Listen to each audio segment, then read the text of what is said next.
Thank you, Mr. Swamy. Mr. Subramanian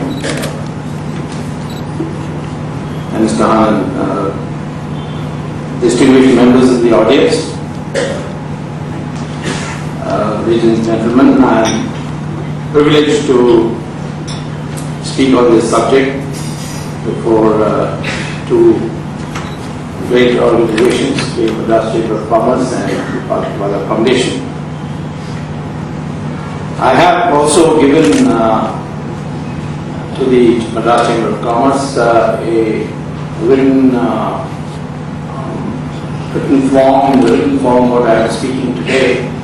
So if those of you who would like to pursue the matter, you could perhaps also access that and read it. It's bound to come in one of the newspapers very soon. I'll deal first, before I deal with this question of perception about the future.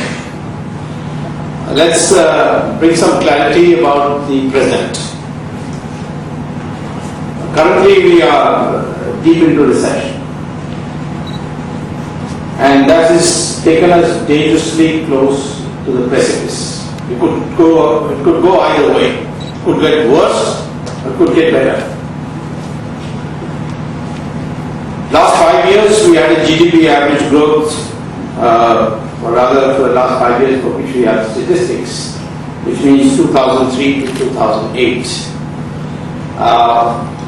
Those 5 years the average growth rate was 9% per year in GDP.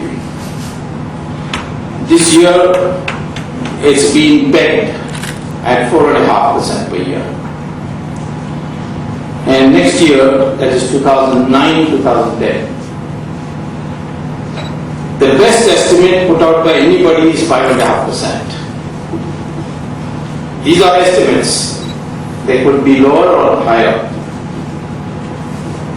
Much will depend on whether it's going to be higher or lower, will depend on what the country does on 16th of May. I mean, at least we'll know what the country has done on the 16th of May.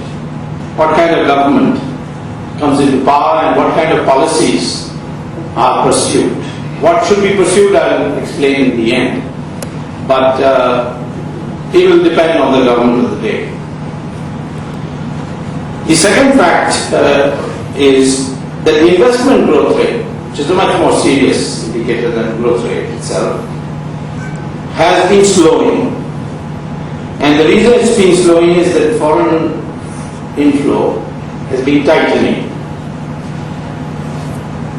In fact, the problem has been worsened by an instrument which has been given great deal of encouragement in the UPA government called participatory note, about which I've been speaking for the last 4 or 5 years without anybody paying any attention to it. And this participatory note has now begun to cause an outflow of money. Not only is the inflow reducing because there is so much demand for funds elsewhere, particularly in the countries which have been sending money into India. The United States has a resource crunch. So therefore, there is a reduction in the inflow and there is an increase in the outflow. And because of the increase in outflow, the world over dollar is being depreciated, but India dollar is appreciating from 38 rupees to a dollar to now 52, maybe it's 50, 52, like that. Foreign reserves, which were at a peak of $315 billion some time ago, as of February 6, 2009 is 252, and I'm told it is now 232, but I have no official confirmation of this. And $252 billion, this looks like a huge amount. But John Maynard Keynes a long time ago said that the reserves you have, or anybody has, any individual has to be looked at in 3 dimensions. First, there is a precautionary motive to hold reserves. And the precautionary motive naturally would be things like Supposing you're suddenly in a crisis and you still need imports.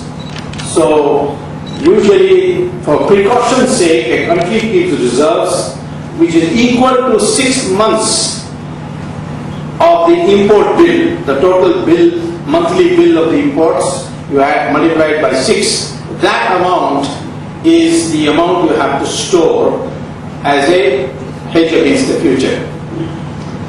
Then there is the transaction motive, which is the current account deficit. Today it's running at 3%. It's a Brazilian level, the Latin American level. It's a huge number. Minus 3% is the current account deficit. It's billions and billions of dollars. I don't want to pump you with too many statistics. They will get indigestion from that. But I would say it's a huge amount. And so the second motive is transaction motive, which is that you have obligations. You have to pay back interest on the old loans, so many other things. So there is a deficit which has to be covered, and that covered deficit is current account deficit. And finally, there is what is called the speculative motive for keeping reserves, and that is supposing your debts are called back. For instance, short-term debts will always be called back.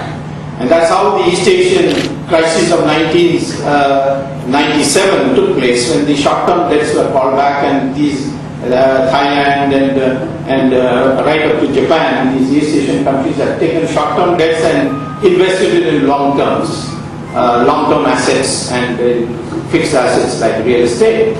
And then they couldn't pay back, and that's how the crisis came. The same way, you have to have reserves to cover what is called as the speculative motive, that suddenly something changes and all the short-term loans which are convertible are called back. So if you look at these commitments, precautionary, transactive, and the speculative, this reserve is just barely enough. If it falls below 200, you are in trouble.